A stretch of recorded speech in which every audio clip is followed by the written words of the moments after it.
Hey everyone, the 2018 NFL Draft is history, and since many of you are Oakland Raiders fans who watch this channel, that's what this vlog focuses on right now.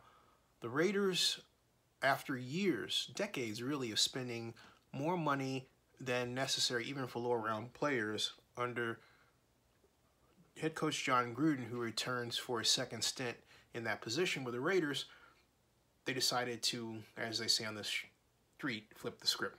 And the best way to describe this new approach, and it really is new for the Raiders, is MoneyBall.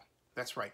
For those of you who don't know what the term MoneyBall means, it refers to a type of expenditure pattern that was used first by the Oakland Athletics and was chronicled in a book called MoneyBall and a movie called by the same name.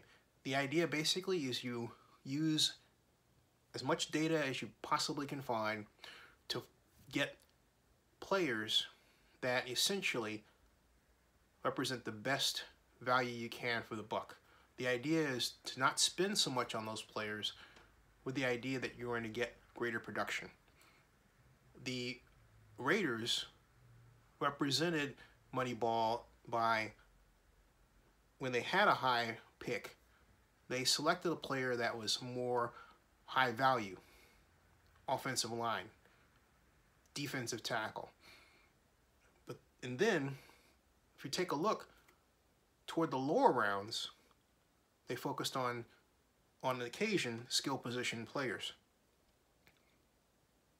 The linchpin example, what I'm talking about when I say the Raiders use a MoneyBall strategy, is Maurice Hurst. Now, as everyone knows, Maurice Hurst is a top 10 defensive tackle, a top 15 talent in the NFL draft. But he fell dramatically and almost out of the draft because of a heart condition that one observer compared to Hank Gathers. I'm only saying that's what I heard. I don't specifically know what it is to this point. That's another story.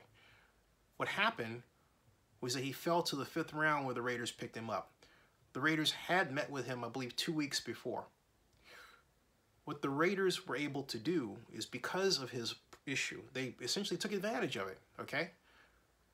They said, hey, we're going to pick you up in the 5th round. You're not going to make as much money. We know that if your health is as good as we hope it is, we'll get someone who is worth far more than what we're going to initially offer him. So he'll have a scaled agreement if his agent is good at structuring such things. And the Raiders will get someone that, hey, could possibly start this year. I'm not kidding you. That's how good Maurice Hurst is. But again, did they have to spend a lot of money for him? No. Are we looking at a signing bonus of $20 million or $10 million? No, not at all. You're looking at a signing bonus is somewhere in the neighborhood of, what, maybe a few $100,000 at best, okay? High $100,000, maybe $1 million, something like that, maybe, okay? That's what the Raiders were able to engineer by essentially preying on high talent players that had either off the field issues or injuries or some combination of both. They did that in the trade they got for Martavis Bryant from the Pittsburgh Steelers. Bryant was suspended for a year for substance abuse, came back in, and he was demoted to the practice squad, scout team by head coach Mike Tomlin. That didn't sit well with him. He demanded to be traded. Tomlin said, no, that's not what we're going to do right now.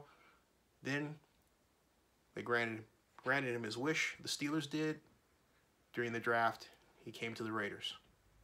But again, high value with issues, which makes him less expensive than he normally would have been without that suspension, and with the ability to post that extra season of high performance in the Steelers offense. So the question is, will this work?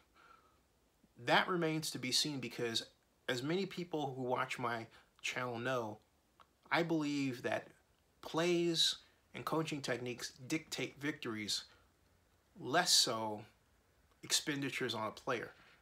And that's another story for another vlog. If the Raiders come out with a scheme that's difficult to defense, then it will justify, to a degree, these draft selections. But I can tell you, just looking at who they brought in, the Raiders intend to install a more conventional passing game than I thought, that involves throwing deep, that involves speed.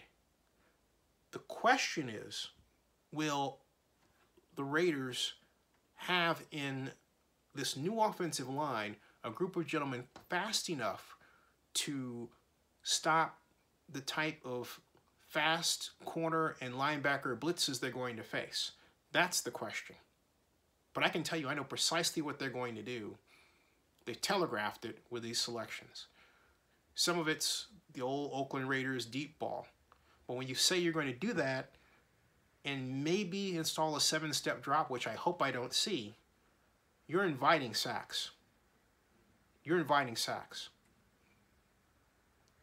Hopefully Gruden realizes that time motion studies are very important, and he has a system that causes the quarterback to hold on to the ball for maybe, what, a second or two, and that's it.